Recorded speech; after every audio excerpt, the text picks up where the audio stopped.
Sometimes in our life, we become too pusillanimous in standing up against our enemies.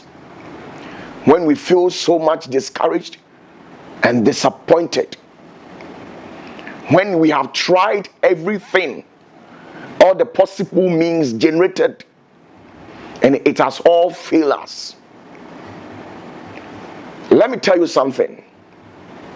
It is only one thing that is certain in this life. In the jungle of a lion, a rabbit can never claim rulership. We are the sons and daughters of the Lion of the tribe of Israel. So no evil, no amount of catastrophe shall prevail over us.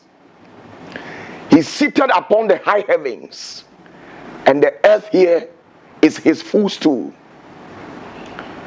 10,000 of enemies shall be brought down by your right hand, and thousands by your left hands.